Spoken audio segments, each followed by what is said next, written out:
Assalamualaikum warahmatullahi wabarakatuh. Perkenalkan, nama saya Salsabila Aulia dari Prodi Akuntansi tahun 2021 kelas F. Di sini saya akan mempresentasikan tentang laporan posisi keuangan dengan dosen pengampu Ibu Heliani SEMAK. Laporan posisi keuangan bisa disebut juga sebagai neraca laporan aset, kewajiban, dan ekuitas pada tanggal tertentu, memberikan informasi tentang sumber daya, kewajiban kepada kreditur, dan ekuitas dalam sumber daya bersih, membantu dalam memprediksi waktu dan ketidakpastian arus kas masa depan. Nah, ini ada kegunaan atau manfaat dari laporan posisi keuangan. Yang pertama itu menghitung tingkat pengembalian, mengevaluasi struktur modal, menilai risiko dan arus kas masa depan, dan menganalisa perusahaan yaitu likuiditas, solvabilitas, dan fleksibilitas keuangan. Likuiditas itu dapat dikatakan sebagai tolak ukur dalam menggambarkan jumlah waktu yang dibutuhkan sampai kewajiban dapat terrealisasi atau dibayar. Jadi bisa disimpulkan bahwa semakin besar rasio likuiditas atau suatu perusahaan, maka risiko yang dihadapi perusahaan semakin kecil. Nah, ada solvabilitas atau solvensi, yaitu rasio yang mengacu pada kemampuan perusahaan dalam membayar utang-utangnya pada saat jatuh tempo. Terakhir, fleksibilitas keuangan, yaitu rasio yang mengukur kemampuan perusahaan dalam hal mengambil keputusan-keputusan yang efektif dalam hal pengembangan perusahaan terkait dengan kondisi keuangan perusahaan. Jadi, semakin tinggi tingkat fleksibilitas perusahaan, maka akan semakin kecil resiko yang akan dihadapi perusahaan tersebut. Baik, selain kegunaan, ada keterbatasan atau kekurangan dalam posisi keuangan. Di antaranya itu yang pertama, kebanyakan aset dan kewajiban itu dilaporkan berdasarkan biaya perolehannya.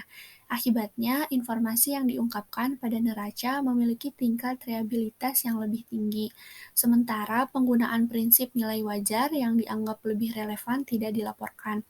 Yang kedua, itu menggunakan penilaian dan estimasi dalam menentukan berbagai pos yang dilaporkan di dalam neraca.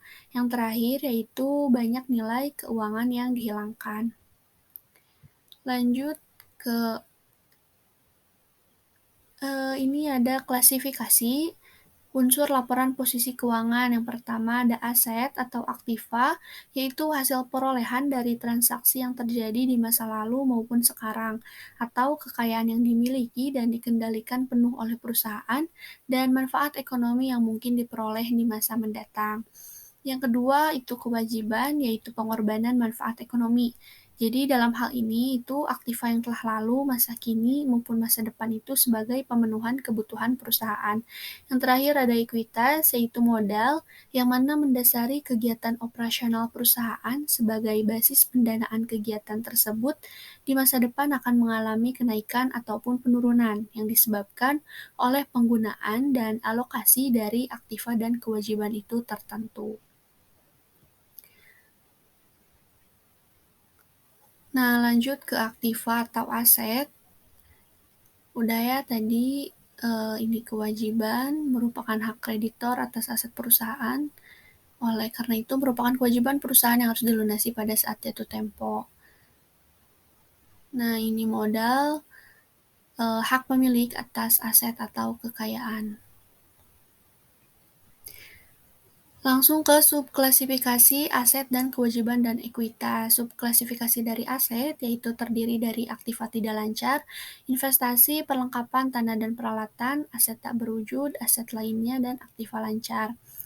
Kita ke aset dulu ya.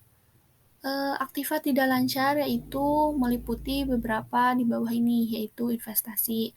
Nah, investasi jangka panjang disajikan dalam neraca tepat di bawah aktiva lancar. Perlengkapan tanah dan peralatan itu adalah jenis aktiva yang berumur panjang dan bersifat tahan lama yang digunakan dalam aktivitas operasional perusahaan. Aset tak berwujud yaitu tidak termasuk ke dalam instrumen keuangan karena dia tidak memiliki substansi fisik. Nah, aktiva lainnya yaitu meliputi biaya-biaya dibayar di muka seperti biaya pensiun, piutang jangka pendek, pajak penghasilan yang ditangguhkan, dan kas dan sekuritas yang dibatasi. Nah, kalau aktiva lancar itu merupakan kas dan bentuk aktiva lainnya yang diharapkan akan dapat dikonversi menjadi kas, dijual atau dialokasikan dalam 1 tahun berjalan atau 1 periode akuntansi. Langsung ke aktiva lancar ya. Aktiva tidak lancar.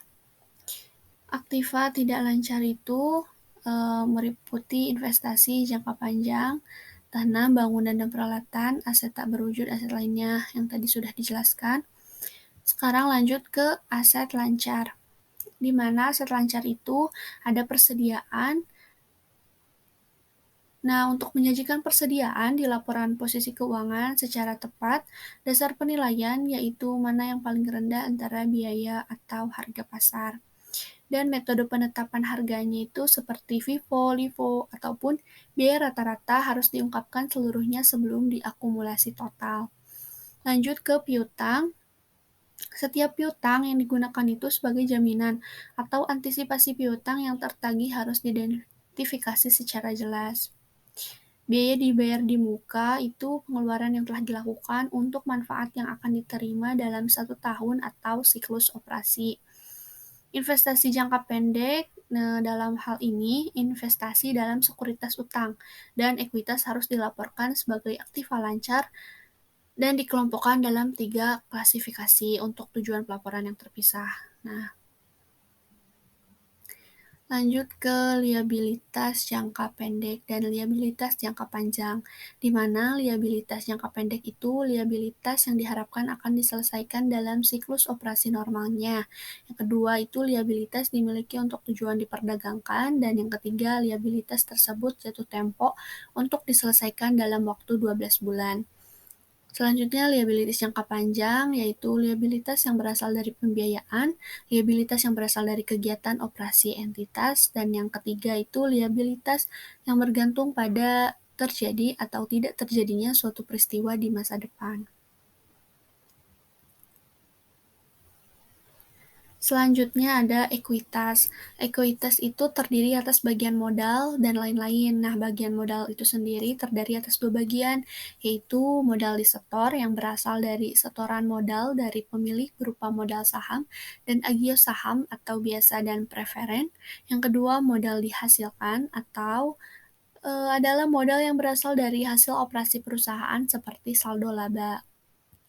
Adapun contoh dari laporan posisi keuangan itu terbagi 2, ada contoh laporan posisi keuangan bentuk skontro.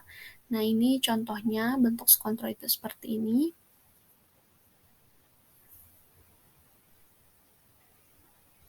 Dan ada contoh laporan posisi keuangan bentuk stafel. Nah, ini contohnya.